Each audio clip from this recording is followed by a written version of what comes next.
बिस्मिल्लाहिर्रहमानिर्रहीम, अस्सलाम वालेकुम वरहमतुल्लाहि वबरकातुहू। मैं उम्मीद करता हूँ आप लोग सब खैरियत से होंगे। तो वीज़ा और आपकी ओवर थिंकिंग का बहुत गहरा ताल्लुक है। जैसे ही वीज़ा इशू हो जाता है तब से ओवर थिंकिंग स्टार्ट हो जाती है।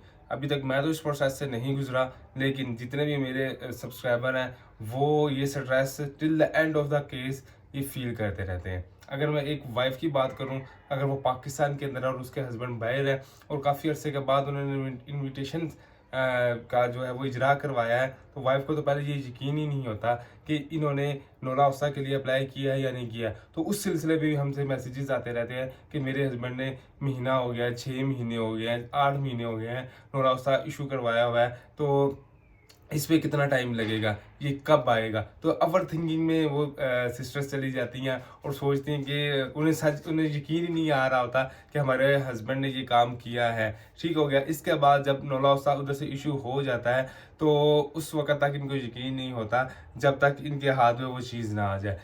तो ये तो बात हो गई कि नोला ऑफसा इशू होने का। उसके बाद जो नेक्स्ट प्रोसेस होता है, जो आमतौर पर ये एक ज़हन बना हुआ है कि जैसे इनविटेशन इशू होना है तो फ़ौरन से विदा लग जाना है, लेकिन असली जो है मैटर्स तब ही स्टार्ट होते हैं। तो उसमें इसके अंदर इनके डॉक्यूमेंट्स की ये अपने मुताबिक ये सोच रहे होते हैं कि हमारे डॉक्यूमेंट्स सारे के सारे ओके हैं, वेल है, गुड है, कोई इशू नहीं है। तो ये जब अपने डॉक्यूमेंट्स लेकर किसी कंसल्टेंट या किसी पर्सन के पास जाते हैं तो उन्हें तब जाकर पता चलता है कि इसके अंदर तो मिस्टेक ही कितनी है। उसके बाद वो ये सोचते हैं कि अब ये हम कहाँ से ठीक करवाएं, जब हमारी शादी हुई थी तो वो निकाह खवा जो है वो फोर्थ हो चुका है।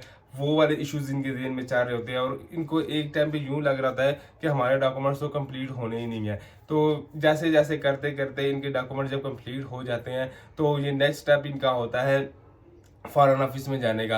अब फॉरेन ऑफिस में जाने का भी एक बहुत बड़ा इनके ऊपर एक टेंशन होती है कि वहाँ जाएंगे, अपॉइंटमेंट लेनी पड़ेगी, कितने दिनों के बाद डॉक्यूमेंट्स मिलेंगे। वो काफ़ी रात स्ट्रेस में वो रहते हैं और जब मिनिस्ट्री ऑफ फॉरेन अफेयर जाते हैं डरते डरते तो उन्हें पता चल जाता है यार एक ही दिन के अंदर अंदर जो है वो काम हो जाता है। यहाँ पर भी काफ़ी ज़्यादा ओवर थिंकिंग करते हैं। इसके बाद प्रोसेस आता है ट्रांसलेशन का। ट्रांसलेशन आराम सुकून से हो जाती है, लेकिन नेक्स्ट स्टेप जो होता है वो बहुत ही मुश्किल होता है। यानी कि आपको पूरे वीज़ा प्रोसेस में सबसे मुश्किल काम ही ये है, और वो काम ये है कि आपको जो है जब एम्बेसी की अपॉइंटमेंट को अवेल करना होता है। चाहे पहले ईमेल्स के थ्रू जब आपकी अपॉइंटमेंट्स के लिए आप अवेल किया करते थे तो उस टाइम भी सिस्टर्स के मैसेज आते थे कि हमारा अकाउंट ब्लॉक हो चुका है, हमारा मैसेज वो देकर इग्नोर कर देते हैं। जब हम ईमेल करते हैं तो हमें कोई रिस्पॉन्स नहीं आता, इसका यही मतलब है कि उन्होंने हमें ब्लॉक कर दिया है, मुझे कोई नया जो है ईमेल आईडी यूज़ करना चाहिए। तो वो सिस्टम ख़त्म हुआ तो कॉल वाला सिस्टम आ गया। तो कॉल वाला पे जब आप कॉल्स वगैरह करते हो तो फिर से आप स्ट्रेस में चले जाते हो, फिर से आप ओवर थिंकिंग करते हो कि उन्होंने हमारा ही नंबर ब्लॉक किया हुआ है, हमें तो यकीन ही नहीं है कि इस तरह भी अपॉइंटमेंट मिलती है। भाई ये तो फेक अपॉइंटमेंट्स आ रही हैं, जो जो भी लोगों को आ रही हैं। हम हमारी तो 10-10 दफ़ा कॉल जाती है, कॉल करने के बाद वो जो है हमें पिक करने के बाद भी हमें कोई भी रिस्पॉन्स नहीं करते। तो इस ओवर थिंकिंग में आप काफ़ी अरसा रहे हो। ठीक हो गया, तो इसके बाद प्रोसेस अब आ गया बीएलएस का। और बीएलएस का जब भी आप पोर्टल्स ओपन करते हो तो पोर्टल्स में सिर्फ और सिर्फ रेड आइकन आता है और आप फिर से यही क्वेश्चंस कर रहे हैं भाई ये ओपन होती भी हैं या नहीं होती। मैं तो जब से भी देख रही हूँ या देख रहा हूँ ये सिर्फ और सिर्फ रेड ही रेड है। इवन के मुझे तो लगते ही नहीं कि ये ठीक है। इवन के मुझे ये भी मैसेजेस आए हैं कि ये तो साइड ही बीएलएस की फेक है। तो ये ओवर थिंकिंग मैं बता रहा हूँ आपको, स्टार्टिंग से लेकर जो ओवर थिंकिंग आप the end of the case इस तरह चल रही होती है। और मुझे यकीन है आप में से जितने भी मुझे देख रहे हो, चाहे वर्क वीज़ा हो, फैमिली वीज़ा हो, विजिटर वीज़ा हो, स्टडी वीज़ा को मैं डील खैर नहीं करता, स्टडी वीज़ा वाले भी हो, तो उनके दिमाग में ये जो स्ट्रेस है ये चलता रहता है। अच्छा चल ठीक हो गई, ये यहाँ तक तो आपको अपॉइंटमेंट मिल गई।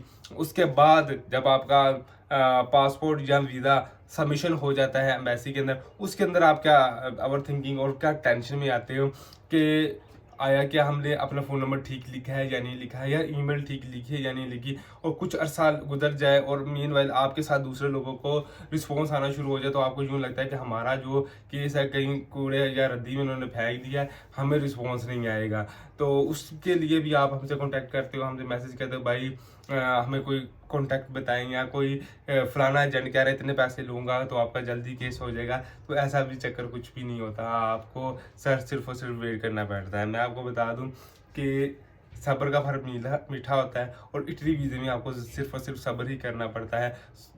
पौने 2 साल, 1.5 साल, बहुत लकी हो तो 7-8 महीने में उनका जो है वीज़ा लग जाता है, लेकिन इतना ज़्यादा आपको जो है वो वेट करना ही पड़ता है।